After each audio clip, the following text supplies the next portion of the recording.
العظيم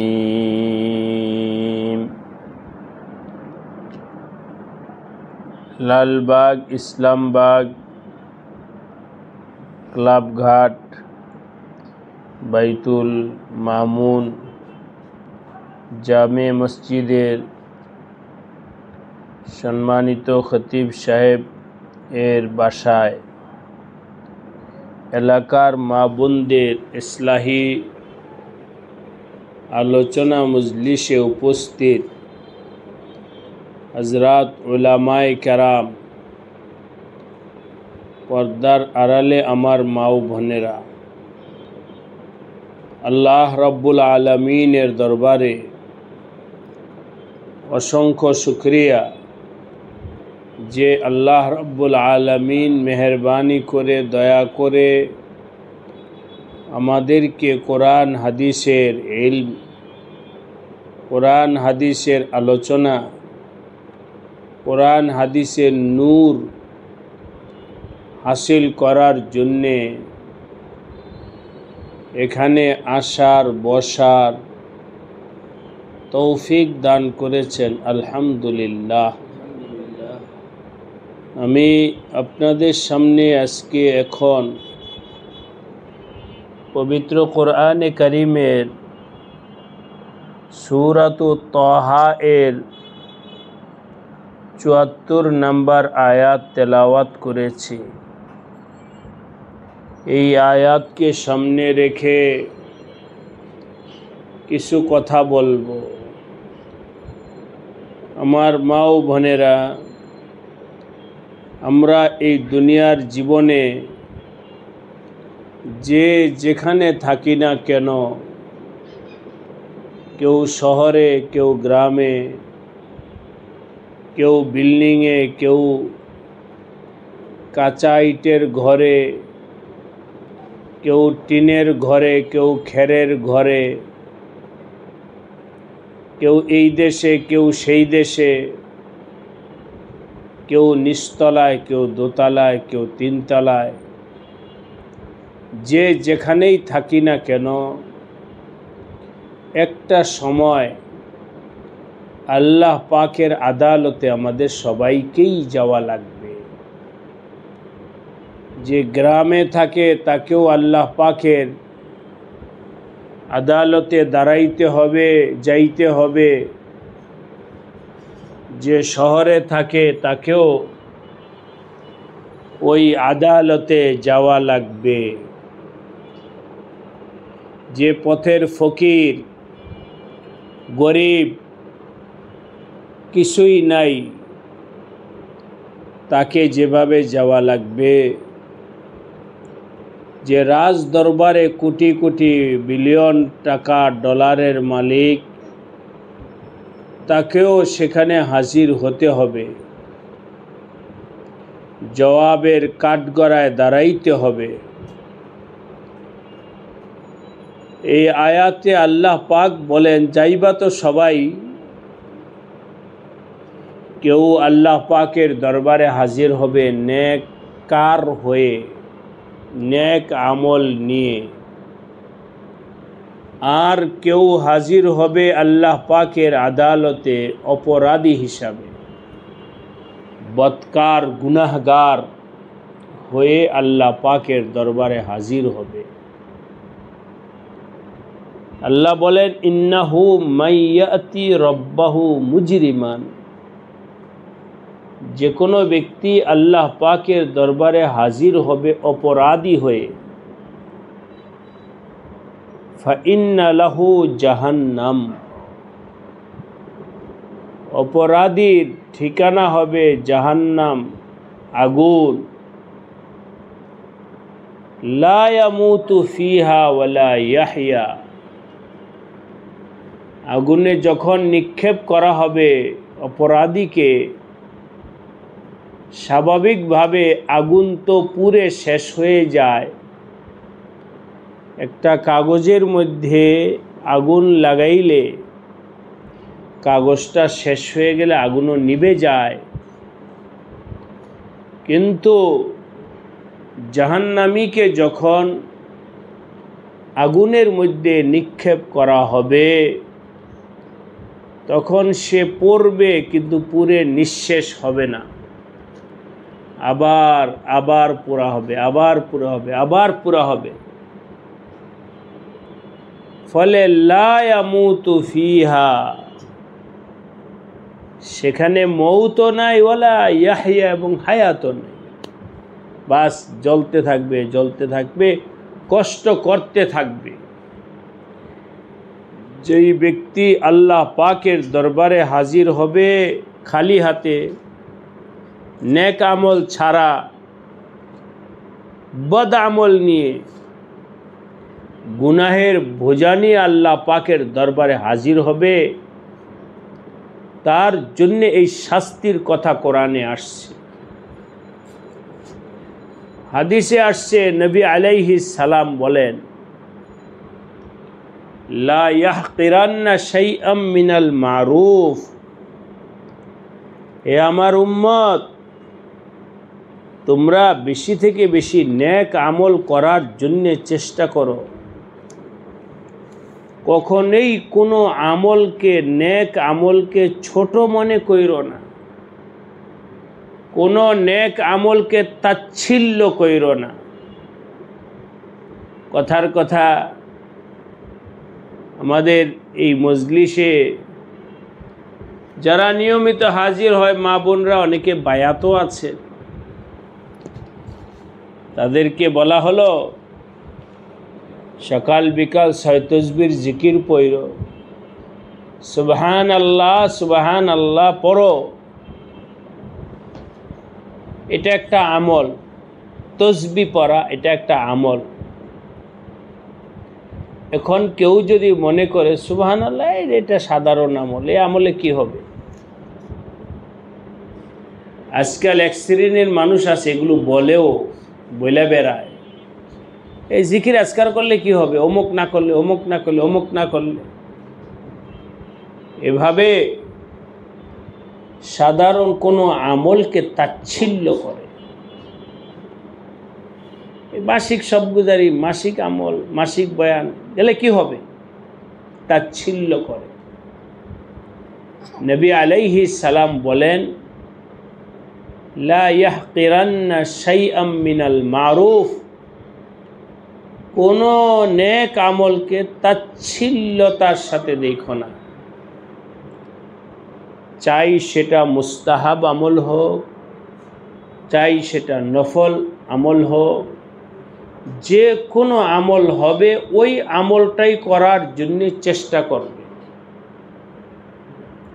কোনো আমলকে ছোট মনে করে ছেড়ে দিবা না, বরং করার চেষ্টা করবে। সব সময় নেকামল করার জন্য চেষ্টায় লাগা থাকবে। এমনকি তোমার কাছে যদি নেকামল করার কোনো সুযোগ, আসবাব, উপকরণ না থাকে, তাহলে কমাস কম ওয়া ইল্লাম ইয়াজিদ ফালইয়ালকা আখাহু বিওয়াজহিন তালিক, যদি তোমার কাছে নেকামল করার মতো কোনো আমল না থাকে, তাহলে কমপক্ষে তুমি, পুরুষের জন্য নবী আলাইহিস সালাম বললেন, তুমি তোমার ভাইয়ের সাথে হাস্যোজ্জ্বল চেহারা দিয়ে কথা বইল। কেমন আছেন ভাই, একটা মুস্কি হাসি দিয়ে কথা বলো। মা বোনদের ক্ষেত্রে বিপরীত হবে, মানে এরকম মা বোনদের ক্ষেত্রে এটা এমন হবে, একজন মহিলা আর একজন মহিলাকে দেখলে মুস্কি হাসি দিয়ে কথা বলবে। কেউ কারো থেকে মুখ বেজার করে রাখবে না, এমন যেন না হয় একজনের সাথে বুড়ো কঞ্চিত অবস্থায় সাক্ষাৎ হলো, তাকে সালামও বললাম না, ভালো মন্দ জিজ্ঞাসাও করলাম না, বরং কপালটা একেবারে চতুর্ভুজ কইরা রাখলো। তো অপরজন বলবে যে ব্যাপার কি, আমার কালো মুখ কইরা রাখলো কেন? এটা ইসলামে নিষেধ। তুমি তোমার যে কোনো মুসলমান মহিলার জন্য হাস্যোজ্জ্বলতার সাথে কথা বলবে। বোন অথবা খালা অথবা ফুপু কেমন আছে, বড় যদি হয় তাহলে সম্মান শ্রদ্ধার সাথে জিজ্ঞাসা করবে, খুশদিলির সাথে কথা বলবে। আর যদি ছোট হয় তাহলে স্নেহ মমতার সাথে কথা বলবে। কিন্তু এমন যেন না হয় যে একজন প্রতিবেশী আমার কাছে আসছে, তার সাথে খুশদিলির সাথে কথা বললাম না কেন, এরকম কথা না বলে এটা তাকাব্বুরের আলামত।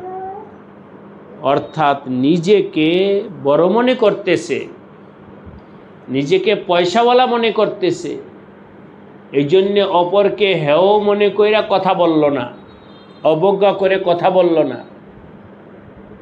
আমাদের নবী আলাইহিস সালাম বলে, না না, এরকম কইরো না, কাউকে তুমি এভাবে হেয় ছোট খাটো মনে কইরো না।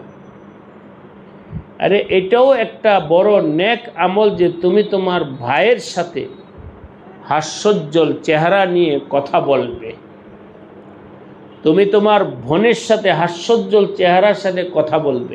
এটা আমার নবীজির তালিম। সুতরাং আমার মা বোনদেরকে বলবো, নেক আমল বেশি বেশি করো। এটাও একটা নেক আমল যে তুমি অন্যের সাথে হাস্যোজ্জ্বল চেহারায় কথা বলবে, ভালো মন্দ জিজ্ঞাসা করবে, সুখ দুঃখ জিজ্ঞাসা করবে। তবে আবার অবশ্যই সতর্ক থাকতে হবে,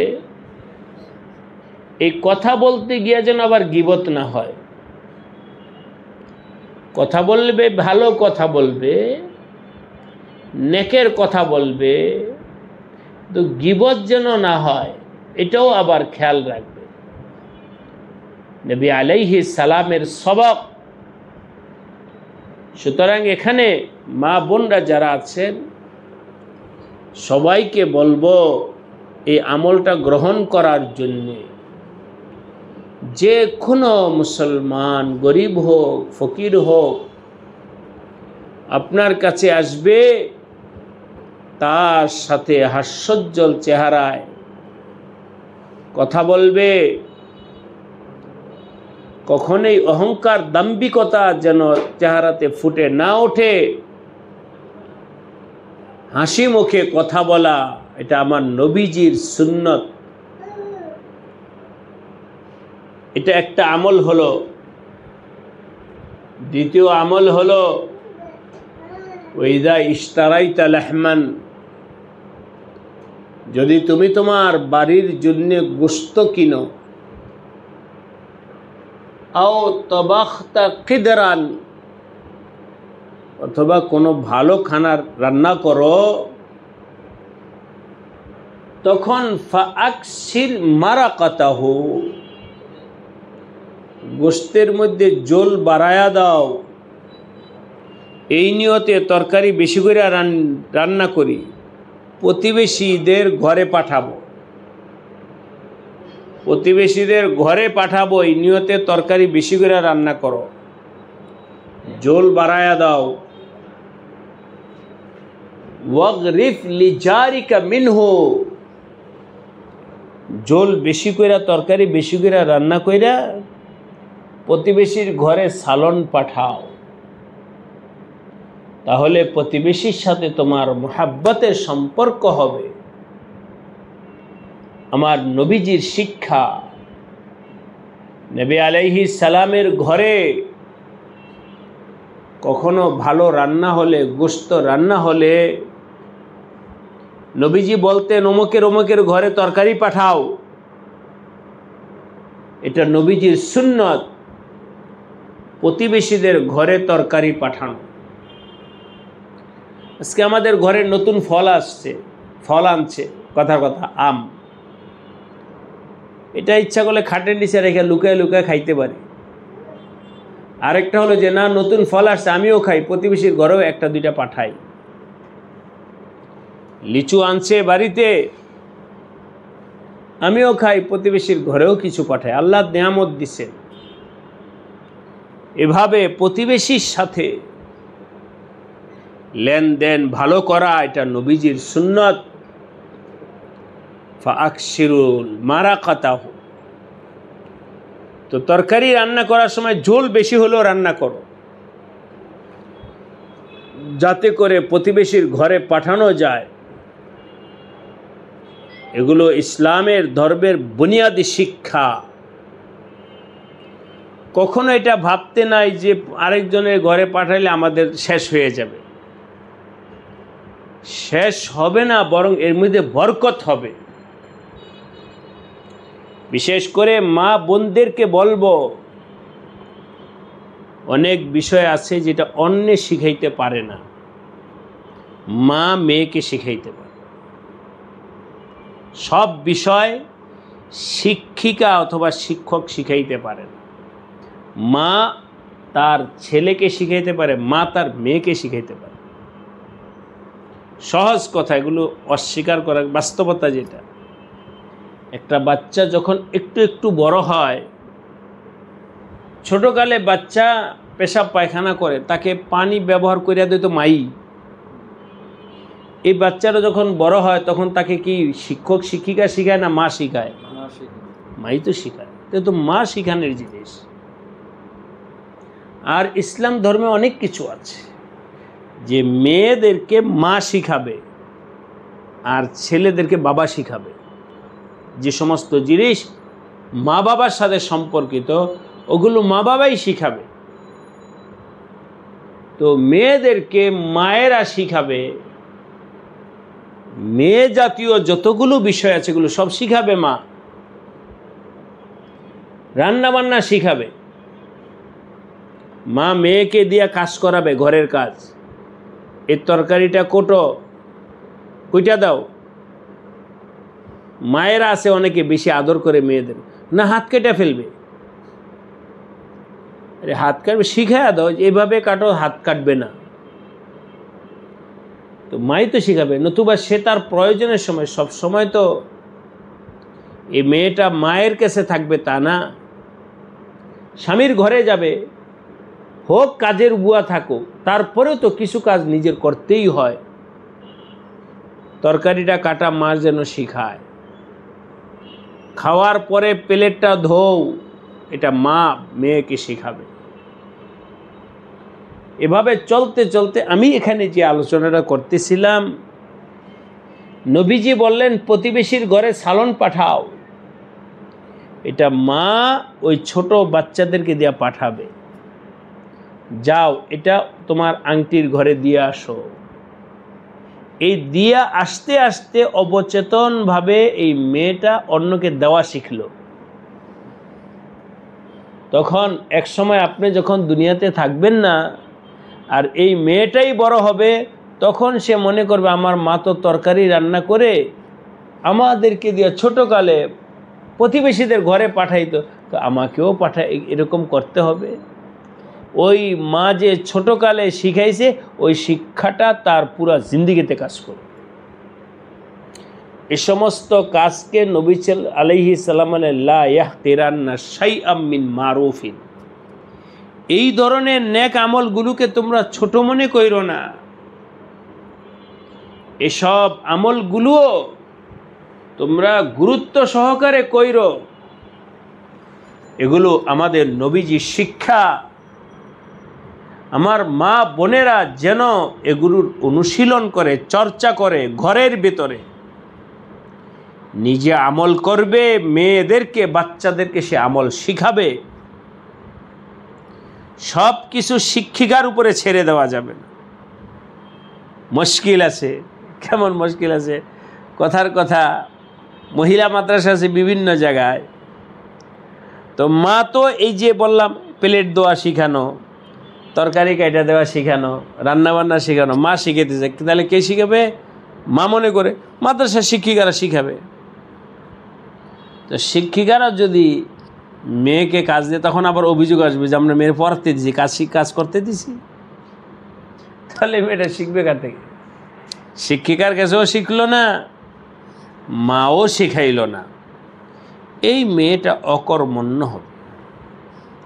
স্বামীর ঘরে যখন যাবে তখন স্বামীর ঘরে 10 জন মানুষ আছে, শাশুড়ি আছে, ননদ আছে, প্রতিবেশী আছে, অমুক আছে, তমুক আছে। এদের পক্ষ থেকে অভিযোগ আসবে তোমার কাছে যে মেয়ে তো কিছুই পারে না। এর অর্থই না যে মেয়েদেরকে ঘরের কাজের দাসীবাদী বানালো, না বানালেও কিছু কাজ আছে, এগুলো পারিবারিক জিন্দিগিতে নিজেদেরটা নিজেই করতে হয়। এসব আমল যেন মায়েরা ঘরেলি জিন্দিগিতে মায়েরা যেন বাচ্চাদেরকে শিখায়, এগুলো ইসলামের একটা অন্যতম শিক্ষা। নবী আলাইহিস সালাম বললেন, লা ইয়াহকিরান্না শাইআন মিল মারুফ, নেক আমলগুলোকে তোমরা ছোটোখাটো মনে করো না, এগুলো গুরুত্ব দিয়ে আমল করো। এমনিভাবে শরীয়তের মেজাজগুলোও শিখতে হবে। শরীয়তের মেজাজ, শরীয়তের নির্দেশনা, আমার নবীজির আমল হলো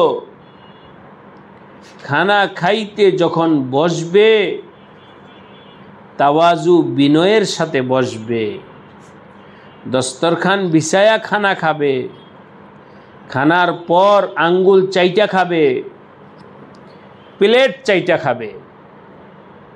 এগুলো নবী আলাইহিস সালাতু ওয়াস সালামের শিক্ষা।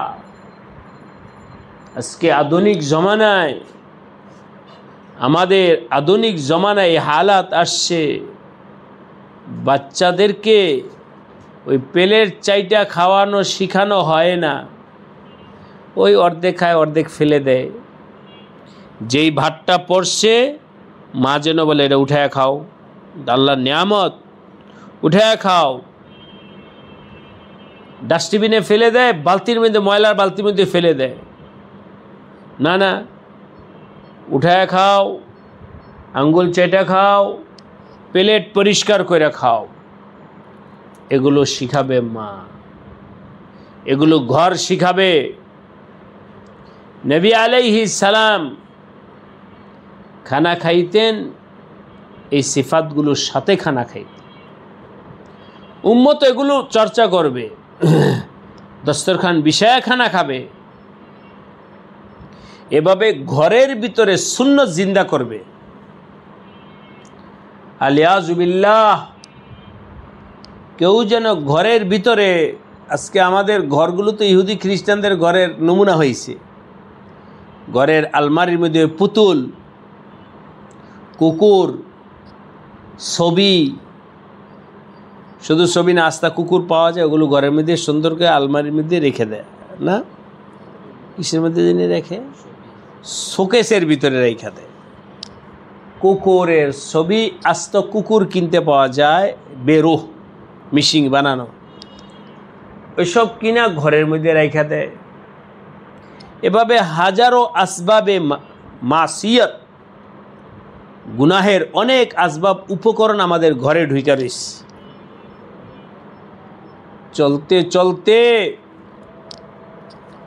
এরকম হালাত আসছে, একটা বিষয় তো মুসলমানের ঘরে আম হয়ে গেছে, 4 টেবিলে খানা খাওয়া।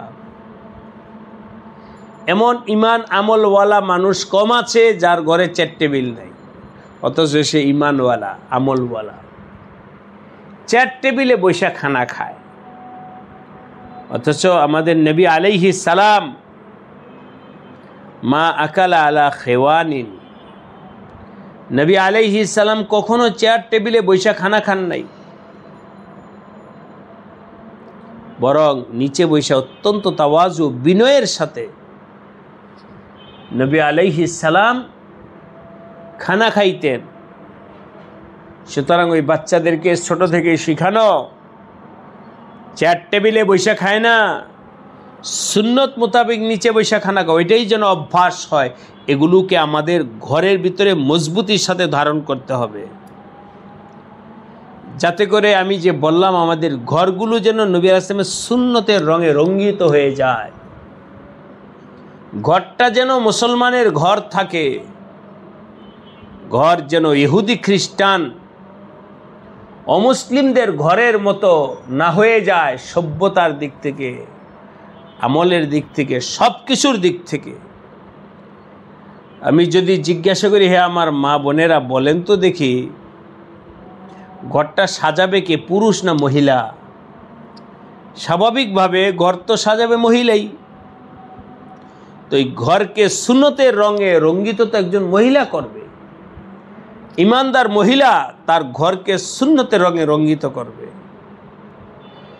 একজন ঘরের মহিলা যদি বলে আমাদের ঘরে টেবিল আনবা না, আমরা নিচে বৈশা খাবো, স্বামীও তাই করবে। বাজার থেকে গিয়া বিভিন্ন ফার্নিচার নিয়ে আসে, তার মধ্যে চেয়ার টেবিলও নিয়ে আসে। মনোহরির দোকানে গিয়ে বিভিন্ন ধরনের প্লেট, গ্লাস, জগ নিয়ে আসে, এগুলোর ছবি লাগানো। এটাই পছন্দ হয়েছে। হে ইমানদার মা বোনেরা, আমার নবীজির সুন্নতের খেলাফ, ইসলামের কাছে অপছন্দনীয় জিনিস যেন আমাদের কাছে পছন্দনীয় না হয়, বরং যেই কাজ, যেই জিনিস আমার আল্লাহর পছন্দ, রসুলের পছন্দ, ওইটাই যেন আমাদের পছন্দের হয়। এগুলো যদি আমরা করি তাহলে আল্লাহ পাকের দরবারে নেককার হিসেবে হাজির হব। আর যদি এ সমস্ত জিনিস না আসে তাহলে ইয়াতিহি মুজরিমান, মুজরিম অবস্থায় আল্লাহ পাকের কাঠগড়ায় দাঁড়াইতে আর জাহান্নাম ছাড়া কোনো উপায় থাকবে না। ইন্নাহু মাইয়াতি রব্বাহু মুজরিমান। তাই আপনাদেরকে বলতেছি, মুজরিম হয়ে কবরে যায়েন না, অপরাধী হয়ে আল্লাহ পাকের আদালতে যায়েন না। আল্লাহ রব্বুল আলামিন সবাইকে ঈমানি চেতনায় বলিয়ান হয়ে নবীজির সুন্নাহ মোতাবিক চলবার তৌফিক দান করেন। এর সাথে সাথে আরেকটা কথা বলে, আলহামদুলিল্লাহ মা বোনেরা এ সমস্ত বিষয়গুলো জানেনই, আগে থেকেই জানেন। আমি যা বললাম এগুলো আগে থেকেই আমার মা বোনেরা জানেন। কিন্তু শুধু জানলে হবে না, আমল কতটুকু হয় এটা হলো বড় কথা। আরেকটা বিষয় ইনশাআল্লাহ পরবর্তীতে আরো আলোচনা করব, আল্লাহ পাক তৌফিক দিলে। রাগ গোসা অবস্থায় অনেক নেকামল ছাইরা দেয়, আমি এটা করব না। হয়তো ছেলের সাথে অথবা মেয়ের সাথে অথবা স্বামীর সাথে গোসা কইরা শূন্য ছাইরা দেয়। কোনো কারণে রাগ উঠছে, নামাজও পড়ে না, নামাজ পড়বে না। কেন পড়বো না? জাহান্নামে গেলে যাবো, আলিয়াজুবিল্লাহ। সাবধান, এই ধরনের কথা নাফরমানি কুফরি কথা যেন কারো মুখ দিয়া না আসে যে আমি অমুক কাজ আমলটা করব না। জানে অন্য সময় করে, কিন্তু হয়তো কারো না কারোর সাথে মেজাজ খারাপ হয়েছে, রাগান্বিত অবস্থায় একেবারে আমলটাকে অস্বীকারই করে ফেলে, করবই না। আবার জেদের বশীভূত হয়ে করেও না, এমনও আছে। এই ব্যাপারে আমি আমার মা বোনদেরকে সতর্ক, না না, আল্লাহ পাকের কাছে কি জবাব দিবা? তুমি যে নামাজটা রাগের মুহূর্তে ছেড়ে দিতেছ, সুন্নতটা রাগের মুহূর্তে ছেড়ে দিতেছ, আল্লাহ পাকের কাছে কি জবাব দিবা? এই জন্যে সবাইকে বলবো ওই আয়াত, অপরাধী হয়ে আল্লাহর দরবারে হাজির হয়েও না, নেককার হয়ে, আমলওয়ালা হয়ে, সুন্নতওয়ালা হয়ে, তাকওয়াওয়ালা হয়ে আল্লাহ পাকের দরবারে হাজির হওয়ার চেষ্টা করি। আমার মায়েরা বোনেরা, কোনো উপায় নাই, যা বললাম এগুলো না মাইনা কোনো উপায় নাই। ছেলে মেয়ে কেউই সাথে যাবে না, মা বাবাও সাথে যাবে না, নিজের আমলটাই সাথে যাবে। তাই এই আমলগুলো যেন আমরা সবাই করার জন্য আপ্রাণ চেষ্টা করি। কোনো নেক আমলকে তাচ্ছিল্য করব না, কোনো নেক আমলকে অবহেলা করে ছাইরা দিব না। সাক্ষাৎ করতে যারা আসবে তাদের সাথে হাস্যোজ্জ্বল অবস্থায় কথা বলবে, আর প্রতিবেশীর ঘরে বিভিন্নভাবে হাদিয়া তোহফা পাঠাবে, তরকারি পাঠাবে, সালাদ পাঠাবে। নিজেও এর উপরে আমল করবে, নিজের ছেলে মেয়েদেরকে আমল করানোর জন্য চেষ্টা করবে। তখন ছোট্ট থেকেই বাচ্চাদের মন মেজাজ দিনই মন মেজাজ হবে, কোরআন সুন্নাহ মোতাবেক দিন মেজাজ হবে। এটা যদি আমরা না করি তাহলে বাচ্চারা মোবাইল দেখে ইহুদি খ্রিস্টানদের নেচার কিন্তু শিখতেছে, মোবাইল দেখা হিন্দুদের নেচার কিন্তু শিখতেছে। দিন শিখতেছে না, হিন্দুদের নেচার শিখতেছে। সুকৌশলে হিন্দুরা মোবাইলে বিভিন্ন নাটক, খেলা, আরও কি জানি আছে, গেমস, এ সমস্ত জিনিস বানায় বানায় হিন্দু সংস্কৃতি, নাটকের মধ্যে মন্দির বানায়। এগুলোর অন্তরায় কিন্তু হিন্দুত্ববাদ শিক্ষা দেওয়ার বিষয়টা ছোট বাচ্চার মাথায় দিয়ে দিতেছে।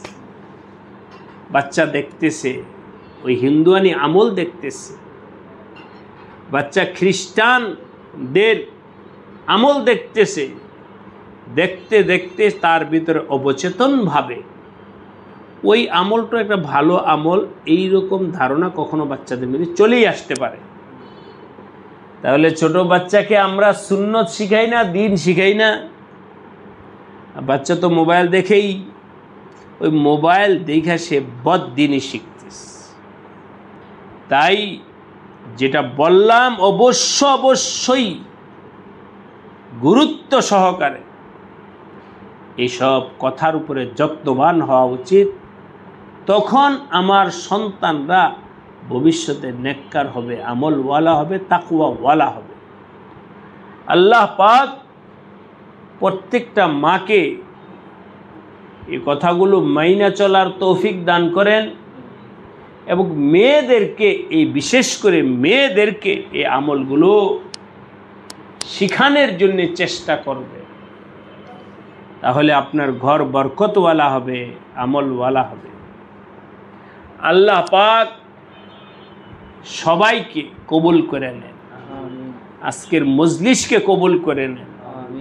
যা বলা হলো এগুলো মানার তৌফিক দান করে।